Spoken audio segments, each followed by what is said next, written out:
привет! Давно не виделись. У меня уже прошло 10 дней с момента родов, и накопилось много-много всяких медицинских вопросов. Вот все о том, как родить в Майами, расскажет сегодня местный светило медицинский Лев Кандинов. Он очень опытный гинеколог, акушер, и просто считается здесь number one. Вот ужасно интересно с ним поговорить и понять, что это такое роды в Америке и чем они отличаются от России. Вот давайте все узнаем, спросим. Тук-тук-тук. Спасибо. Сколько детей в этом месяце родилось? Покажи. Ну так хотя бы так. 23. Ты прям так знаешь, вот прям... Ну, я считаю уже постоянно. А есть что какие-то месяцы более, а какие-то менее плодородные? Нет, слава богу, каждый месяц такой. В октябре обычно. Это все вот у тебя... Но мне кажется, октябрь будет таким. Это июль сейчас. Октябрь у нас рождалось... Это все дети. Это клиенты, у которых дети родились? Это все, кто родили в прошлом месяце. А у них только по два, наверное. Да. Ну, когда приходит у нас, знаешь, это октябрь, сентябрь, это рождаются все такое, праздничные дети, кого зачали там на празднике. И через 9 месяцев. Ну, правда, это так это и есть. Октябрь самый занятой месяц. Ну, а на 4 июля кто-то же тоже, наверное, это уже будет рожать зимой, да? Да. На 4 люди не так гуляют, как на Рождество. Да? И на Новый год. Понятно. Слушай, а сколько у тебя там двойни, тройни были такое? Двойни. Тройни. Последнюю тройню я родил лет 12 назад. Это тяжело, да? У меня один раз была тройня. Это тяжело. Кесарево. Наоборот, просто вытаскиваешь третьего. Главное, чтобы подносить, успевать. Да. Ладно, давай тогда садимся, поговорим. Ты знаешь, вот удивительно, что второй раз, а все равно у меня вопросов еще больше, чем в первый раз. Но на самом деле, то есть как бы весь процесс, он очень разный, согласись. Вот все роды, естественно, по своему. А еще от у ребенка каждого к ребенку тоже. Все по-разному, да? Вообще, вот какие-то есть этапы вот в Америке, как применяют эпидуралку, вот типа, когда ее подключают, когда действует, не действует. И действительно ли перед родами всегда отключают ее? Извини, у нас тоже тупые вопросы, но мы же не профессионалы. Не проблема. Мы же традиционно существует очень много разногласий про эпидуральную анестезию. Когда можно ее ставить, в какой момент даже в Америке разногласия, даже в Америке. Хотя недавно, где-то 2 года назад вышла здесь большая, это называется Cochrane Review, где они берут все медицинские работы за последние 10 лет, которые были проделаны. Они посмотрели 100 тысяч пациентов. И они посмотрели, на самом деле эпидуралка замедляет ли схватки и как протекают роды. Окей, имеют ли они какое-то там отрицательное влияние на ребенка. Окей?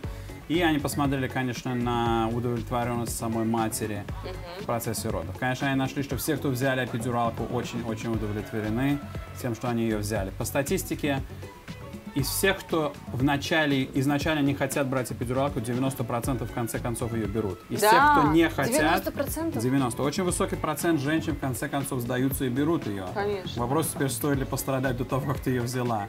Вот, да, когда ее делать? Вот, какой подход в Америке? Вот это Cochrane Review показал на 100 тысяч пациентов, что как раньше мы думали, что начинать ставить эпидуралку, когда уже активная стадия родов, после 4 сантиметров, не имеет значения. И они заключили, что... Это мучиться не надо. Мучиться не надо. Они сказали, что можно эпидуральную анестезию ставить в сантиметр. И не имеет значения. Вот, это очень важно. Потому что мне кажется, что на самом деле задача эпидуральной анестезии, она сократить, все-таки если надо ждать раскрытия, а это иногда очень долго, и чтобы не лежать 10 часов не мучиться. Потому что одно дело помучиться 20 минут, а другое дело 10 часов мучиться. Совершенно верно. И в этом плане, конечно, мой личный опыт в Америке и первых родов, во-вторых, вот это время, не знаю, 5-6 часов пока раскрытия, я лежу, я действительно могу смотреть сериалы, я могу спать, я могу просто набраться сил перед родами, потому что... Очень много положительных. Чем отличается эпидуральная здесь? Меня постоянно спрашивают пациенты. От российской эпидуралки. Тем, что здесь не вливается одна доза, и она у тебя действует. Многие девушки боятся, она у меня не закончится. Что здесь эпидуралка, она продолжает действовать на протяжении всех родов, и ты можешь себе по ходу родов вливать дополнительную дозировку. Еще и сам регулировать это? У тебя кнопочка такая, она запрограммирована, смотря где рожаешь. И она запрограммирована так, что ты можешь сделать, хотя большинство госпожа, мне кажется, имеет это, что там по росту и по весу матери программируется, сколько ты можешь себе влить. то ты не можешь себя передозировать там. У тебя лежит такое маленькое... То есть там стоп-кран какой-то стоит, чтобы ты себя не... Конечно, конечно. И ты можешь себе просто подливать. И ты на родах лежишь, ты нажимаешь кнопку, тебе дополнительно вливается доза. Нажимаешь опять, еще вливается. И таким образом ты можешь в родах находиться. Есть люди, которые проходят роды несколько часов, есть люди, которые 18-20 часов. А почему в России только одну дозу дают? До сих пор непонятно. Мне кажется, там еще эта анестезиология как бы не дошла. Что я замечаю, поэтому большинство женщин, кто приезжает из России, они очень запуганы тем, что эпидуралка для тебя плохо. Да. Слушай, я прочитала вот сайт, даже сегодня готовилась к интервью, но там просто, что отнимутся ноги, что выпадут волосы, отвалятся уши. Но это я как бы смеюсь, на самом деле много напуганных, и в основном пишут, что, скорее всего, это анестезиолог что-то не то. Я всегда смеюсь тем, что те, кто взяли эпидуралку, они хотят обнять и расцеловать своего анестезиолога намного больше, чем они хотят расцеловать врача, который ребенка родил. Да, правда. Они говорят, это просто рай, это просто прелесть. Некоторые хотят почувствовать, как будут чувствоваться схватки. Зачем? Это все первородки. Это всегда первородки. Первый раз. У меня сейчас есть люди на второй, на третий. У меня есть кто первый, кто второй, третий раз рожает, они мне говорят: доктор, ставьте эпидуралку, потом начинаем роды. Например, со стимуляцией. На парковке уже дайте мне эпидуралку. Да. Моя жена тоже самое сказала, на парковке, чтобы уже меня ждали. Ну, вот все-таки еще там тоже по-разному все это зависит. Вот вопрос про ребенка. Ты правильно сказал, что очень многие запуганы, что на ребенка это может как-то влиять. Вообще какие-то есть исследования, что влияло? Совершенно верно. Ноль. Ноль влияния? Никакого отрицательного последствия на ребенка нету. Наоборот, есть внутривенные, то, что часто просят люди: дайте мне внутривенный медикамент, чтобы он мне, например, сразу сделал комфорт. Да, есть люди, кто просит, чтобы ты дал что-то там, морфин, как мы даем, или там демерол есть, они заодно как бы группы медикаментов. Это димедрол, что ли? Димедрол. Не димедрол. У вас, по-моему, я не знаю, если димедрол русский, но здесь, например, демерол. Но это, мне кажется, не димедрол. Он на основе морфина основан. Наоборот, когда ты его влияешь, во-первых, например, если у тебя боль с 0 до 10, он тебе снимет ее с 10 на 6, на 5. Эпидуралка тебя его берет с 10 на 0 или на 1. Это самое главное. И потом он действует только определенное количество часов, 2-3 часа. Мы его не даем на... Я, например, после 5-6 сантиметров его не даю. Почему? Потому что дети рождаются вялыми и сонливыми. И часто внутривенные и хуже дышат. Да.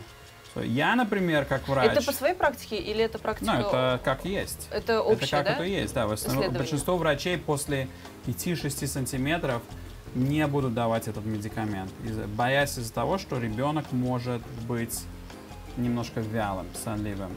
А эпидуралка, это не касается ее, да? То есть вот у нее такого эффекта на ребенка нет? Опять-таки, эпидуралка может... В редких случаях бывает, что у женщин после эпидуральной анестезии падает давление. Да, я тоже читала. Что это может сказаться на сердцебиении ребенка. Но это как все другое. Это определенные риски везде есть. Ты можешь немножко получить, что у тебя упало давление, что у тебя теперь сердцебиение ребенка упало.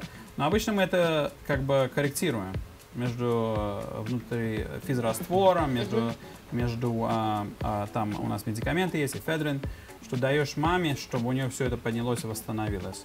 Но в редких случаях это может привести к тому, что надо экстренно кесарево. Но опять-таки это случается очень-очень редко. Вот следующий вопрос про эпидуралку. Вот ты пришел, у тебя еще долго все раскрывается, тебе ее вкололи, ты лежишь, кайфуешь, смотришь сериалы, доктор заходит, там тебе улыбнулся, какой-то анекдот. Вот. Но потом в какой-то момент ее, правда, отключают перед родами или нет? Или снижают? Что с ней делать? Бывает, что женщина абсолютно не чувствует поток.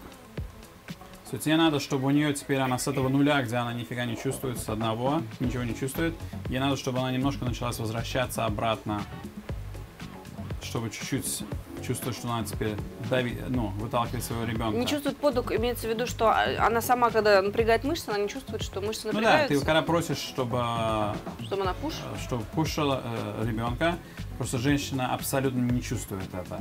И все равно, что это, так, чтобы, как бы, извиняюсь за сравнение, но это очень похоже, если ты хочешь сесть в туалет сильно, ты не можешь давить ничего снизу, потому что ты ничего не чувствуешь. Это такое же дело, что бывает, что эпидуралку ты просто должен понизить.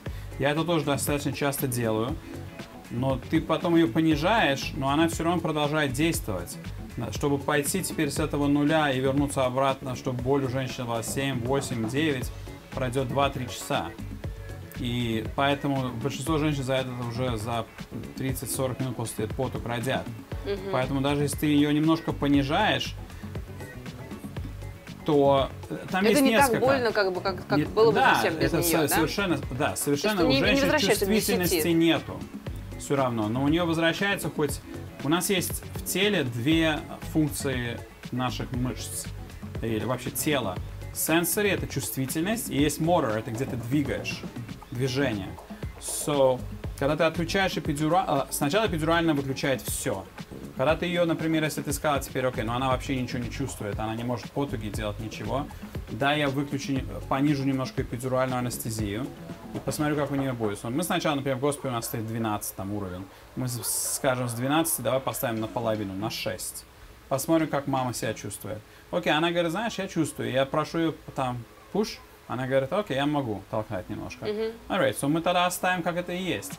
У некоторых вообще ничего. Это очень индивидуальное. Но есть такая практика, что вот, ну, такие более старорежимные врачи, они прям отключают перед родами. Ну, прям я думаю, индивидуально врачи могут выключить. То есть, если чтобы общий вопрос, что мы никого не комментируем, там, естественно, не врачи, а вот общий вопрос. Бывают люди, которых эпидуралка не берет. Да. От чего это зависит? Анатомия женщины.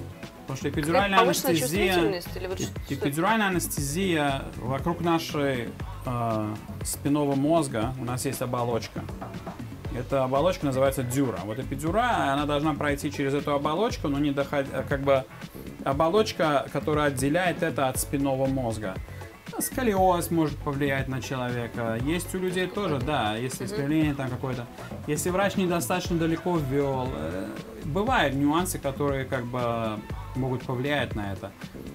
Есть люди, у которых вот это, которое я говорил, есть чувствительность уходит, но моторная функция у них полностью остается. У меня были пациенты, которые так смеялись со мной, болтали и могли выталкивать ребенка, ну, ничего не чувствовали. Так было, да. Я So, смеялась, но толкала, да, и толкала, и все все нормально. Да. Так что свойственность организма, как перерабатывается медикамент в теле и как, я думаю, опыт анестезиологов всегда тоже влияет на это. И, конечно, как они пошли, куда они попали. А вот сама эпидуральная анестезия, этот медикамент, ну, препарат, он разный, может быть? То есть, если я в Лос-Анджелесе рожала или в Майами? Я не думаю. Один Мне тот же, кажется, скорее всего. у них одна То есть, и зависит та от же. как бы глубины ввода, да? Да. Хорошо.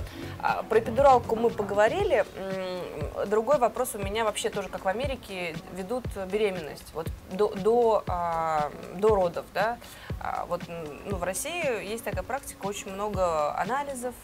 Ты каждый там день сдаешь мочу. Переделывают анализы. Да, сделали там что-то не видно, это не видно, то не видно. Как в Америке тоже, вот там 9 месяцев, что ты за эти 9 месяцев должен сделать у врача? Те же самые, в принципе, те же самые анализы. Ну, например, до меня никогда не доходило, почему в России проверяют каждый там месяц этот ВИЧ или сифилис на пациентку. Вдруг у нее богатая жизнь. Вдруг у нее началось это и вдруг появилось. До меня это никогда не доходило. Например, гемоглобин мы тоже здесь проверяем 3 раза за беременность. Мы не делаем его там каждые 2 недели, каждые 3 недели, потому что он как есть, он очень сильно не изменяется. В случае, если он сильно начинает падать, когда ты видишь, что ты можешь его чаще проверять, но в России очень часто ставят людей на кроверазжижающие медикаменты. Практически огромный процент. Как я здесь, когда приезжаю сюда, я, как правило, сразу же всех снимаю с этого. Вот за последние 2 года у меня из всех моих родившихся я оставил 2 на этом. Можно сказать, сколько процент это. Там проверяют, всем называется тест D-dimer. D-dimer физиологически у всех во время беременности повышается. Это нормальное явление беременности. Так что вдруг начинается, что мне надо быть на кроверазжижающем, потому что у меня повышен D-dimer. Дорогая, он у всех повышен во время беременности. Так что это... И мне кажется, что, не знаю, там более свойственно запугивать. Ой, это точно. Я вот в одном, не скажу в каком роддоме, была, просто мне показалось какие-то схватки, там на 6-м месяце, на 7-м приехала туда, и у меня уже все хорошо. Они говорят, нет, останься, вот полежи. Я говорю, зачем? На сохранение. Я говорю, ну какое сохранение? Мне все хорошо. Но у меня там 5 минут поболело, и я даже не знаю, что сохранение, да. Вот здесь вообще такого понятия нет. Нету. Здесь есть Если ты остаешься в госпитале, то для тебя что-то делают. Тебя лечат. А так вот, что просто лежать, чтобы ты лежала, отдыхала, ты это можешь делать дома. Ну, здесь, наоборот, практика, что тебя как бы выпихивают, в принципе, из роддома пораньше, потому что ты не занимал место, правильно? Ну, нет, просто мы не оставляем. Роддом это для больных людей. Беременность это не болезнь. Так что, если в беременности есть осложнение, безусловно, то ты оставляешь женщину, если там осложнение с ребенком. Безусловно, ты должен смотреть на ребенка. делать мониторинги. Если у тебя нет осложнений, то, как правило, мы это не делаем. Так что много пациентов, кто приезжают очень запуганы, что там осложнения, то у меня тут здесь 10 наименований разных медикаментов, которые мне надо брать. Все, как правило, это все... С аптечкой с такой. Да, быстро убирается и оставляется только на фоликовой кислоте, на пренатальных витаминах и все. Ну там магний В6, потому что люди себя часто чувствуют, что я не хочу сразу со всего слезать.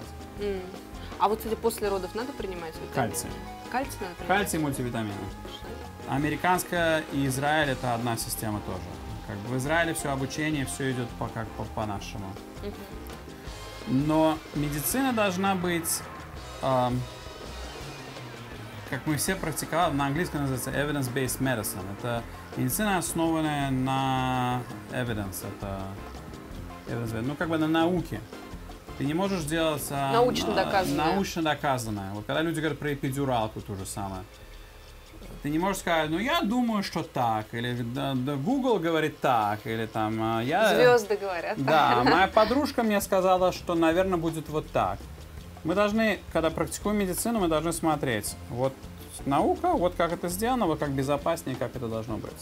Ну а правда, что американская система здравоохранения, она такая вот, все четко прописано, ну, вплоть до того, что вот эпидуралку, там основные стадии, как нужно делать. Да, в госпиталях тоже есть определенные правила, как это все должно происходить, как это. Это как бы дает такую уверенность, да, в том, ну, что да, на самом деле процедуры будут соблюдены. Да, у тебя не то, что да, совершенно верно, да, у тебя нет там это так. С потолка невозможно. Фрилансинг, да, с потолка ты, я решил, я захотел. Так не прокатит ни у медсестер, ни у врачей. Здесь просто не даже дают, водителей, что очень часто надо доказывать. Меня спрашивают, почему вы не можете мне сделать, там, родить меня в такой-то день. Я говорю, например, у тебя нет 39 недель, а что? Ну, у меня 38 недель. Мне врач сказал, я могу родить здесь. Здесь очень строго, 39, ни дня меньше, ни часу меньше. Что мне все говорят, что вот я почему-то себя чувствую лучше здесь. Это правда. Вот я приехала, и мне здесь стало легче. Это правда. И я постоянно это слышу от людей. Мне кажется, все-таки сон... Я переехал жить в Майами из-за погоды. Только из-за погоды. Да, климат. Супер. Здесь, может быть, жарко бывает, там, несколько месяцев в году, но все равно ты в кондиционере всегда. И как бы я море не вижу, есть, где оно лучше. теплое. Вот в Море Лос-Анджелесе просто такой воды нету. Такой воды нигде нету. А купаться когда можно после родов? После родов? Опять-таки, я разрешаю после кесарева 3 недели купаться, после естественных, если... Смотри, как разрыв заживает, если или нет. Если у моих девочек нету, например, не разорвалась, или разрывчик маленький, я разрешаю через 2 недели купаться. Да? Можно? Если нету разрывов, я разрешаю бегать на следующий день. Ты можешь после выхода из госпиталя качать пресс, например. Можно уже, да? 100%. Если разрыв, то это уже другое дело, там надо посмотреть, как он заживает. Ну, а как понять? Если не болит ничего, то значит ничего нет? Нет, но там берет время с этого. Это 3-4 недели. Да? Ask your doctor.